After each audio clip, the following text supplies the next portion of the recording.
था, ध्यान से सुनना, वो कभी भगवान का नाम नहीं लेता था। एक दिन उस गांव में संत जी आ गए, तो लोगों ने कहा महाराज ये जो व्यक्ति है मजदूर, जो मजदूरी कर रहा है, ये कभी भगवान का नाम नहीं लेता, आप संत हैं तो इस पे कृपा करें, इससे भगवान का नाम बुलवाएं। संत जी बोले अच्छा ऐसा नास्तिक है, नाम नहीं लेता, चलो आज हम लिखवाएंगे। संत जी गए और जाकर के कहा भैया राम राम, वो नहीं बोला। बोले भैया राधे कृष्णा, वो बिल्कुल नहीं बोला। बोले भैया हरि हरि बोलो, हरि हरि बोलो। वो बोला बाबा जा रहा है आगे, नहीं जा रहा, दिमाग खराब कर रहा, काम करने दे, चल आगे बढ़, काम का समय। बोले मैं चला जाऊंगा भैया, एक बार राम बोल दो, एक बार राम, फिर चला जाऊंगा। बोले नहीं बोल रहा। अब संत भी बड़ा तगड़ा, अखाड़े का संत था, आने की अच्छा नहीं बोलेगा कि नहीं बोलूंगा। तुरंत स्वाफी थी संत के गले में, निकाली और उसके गले में डाल दी। बोले बोल जल्दी से, नहीं अभी गोविंदाय नमो नमः कर दूंगा। अब उसने सोचा कि ये तो मोटा तगड़ा संत है, कहीं ऐसा ना हो इनका क्या है बाबाओं जियों का मार ही दे। बोले हाँ राम। संत ने छोड़ दिया। बंधुओं उस व्यक्ति की जब मृत्यु हुई और यमपुरी में पहुंचा तो चित्रगुप्त ने कहा महाराज इसने एक संत के कहने पर एक बार राम बोला है, वाकई पूरा जीवन पाप किया है, अब बताइए क्या करना है। यमराज जी ने उस व्यक्ति से पूछा हाँ भैया तुमने एक बार राम बोला है संत के कहने पर, बाकी जीवन पाप, अब बताओ एक बार राम का तुम क्या चाहते हो, वो तुम्हें दिया जाएगा। तो वो व्यक्ति बड़ा चालाक, उसने कहा पहले एक बार राम नाम का मोल बताओ, हाँ कितने पैसे का राम नाम है एक, तभी तो मैं चीज बताऊंगा। अब धर्मराज बोले कि प्रभु के नाम का मोल तो मुझे भी नहीं पता। भाई प्रभु के नाम का मोल किसको पता है? तो बोले ठीक है तो तुम गद्दी पे क्यों बैठे हो, उतरो यहां से, न्याय की गद्दी पे बैठे हो, तुम्हें मोल ही नहीं पता भगवान के नाम का।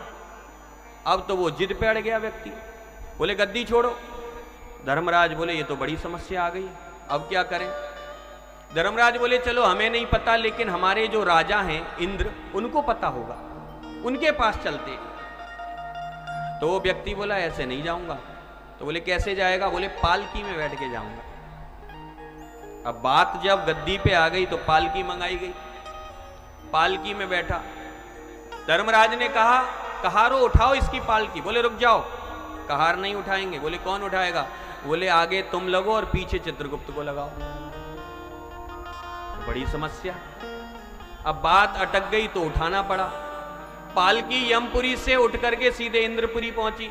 देवराज इंद्र ने कहा यमराज कैसे आना हुआ यहाँ, वहां यमपुरी में क्या हो रहा है? बोले महाराज बड़ी समस्या है। क्या?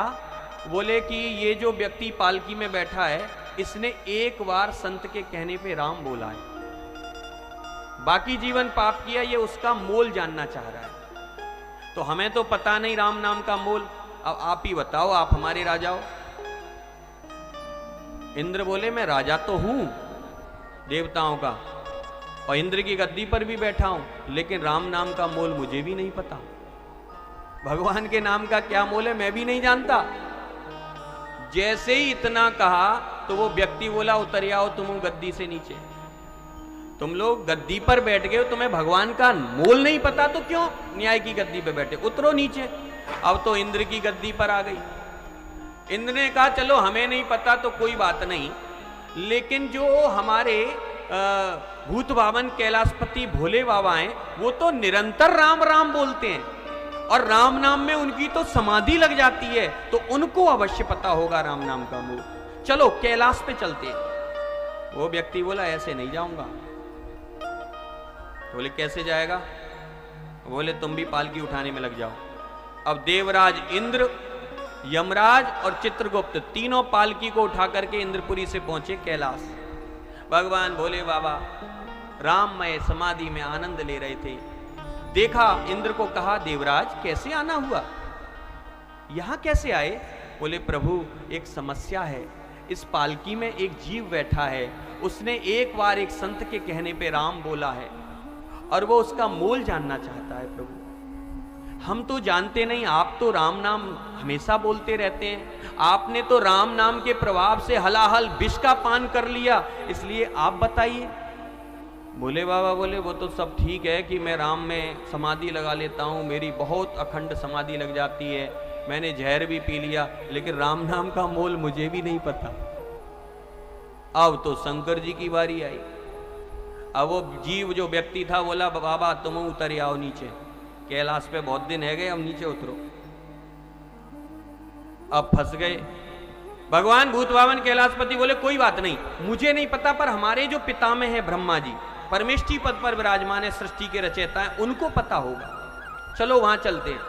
वो व्यक्ति बोला ऐसे नहीं जाऊंगा। तो बोले कैसे जाएगा? बोले भोले बाबा को भी लगाओ पालकी उठाने में। अब तो भोले बाबा, इंद्र, यमराज, चित्रगुप्त चारों ने पालकी उठाई और पालकी पहुंच गई ब्रह्मपुरी। ब्रह्मा जी चतुरानन बैठे हुए थे।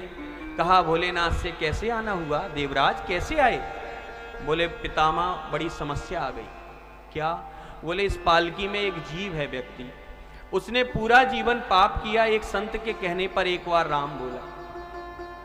अब ये राम नाम का मोल जानना चाहता है। हमें तो पता नहीं, आप परमेष्ठी पद पे हो, पितामह हो, वेदों में आपका ने प्रकाश डाला, आप बताओ।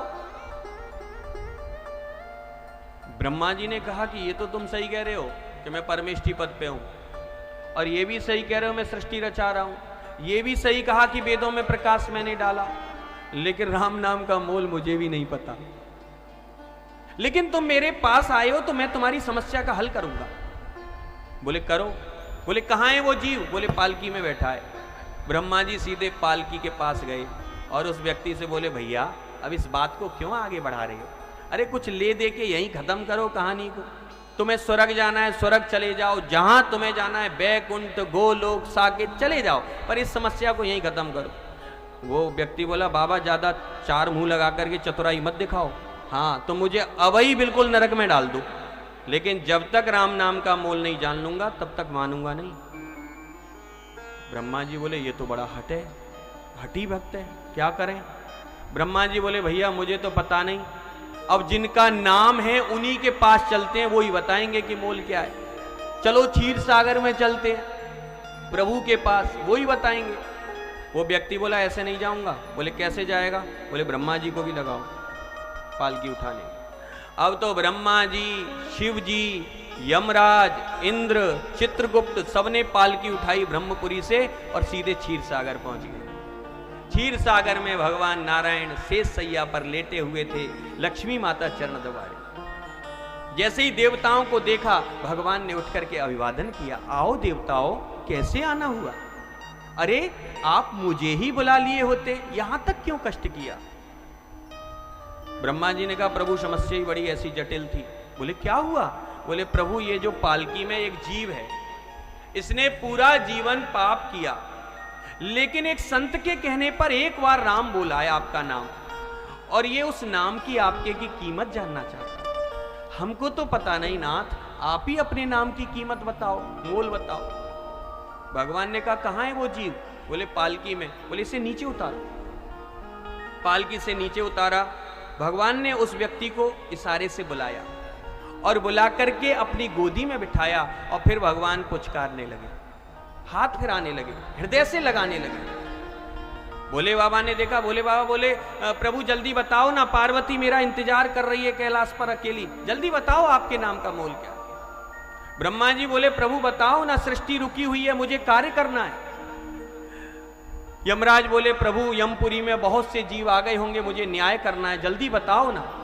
सब कहने लगे। भगवान ने कहा अरे देवताओं तुम अब भी नहीं समझे राम नाम का मोल। एक बार संत के कहने पर इसने राम बोला था, और उस राम नाम के प्रभाव से ये यमपुरी से चल करके इंद्रपुरी आया, इंद्रपुरी से कैलाश आया तुम्हारे ऊपर सवार होता हुआ, और कैलाश से ब्रह्मपुरी, और ब्रह्मपुरी से मेरे सामने सन्मुख जीव आ गया और मेरे पास से मेरी गोदी में बैठ गया। ये मेरा स्वरूप हो गया, इससे ज्यादा राम नाम का मोल और क्या हो सकता है?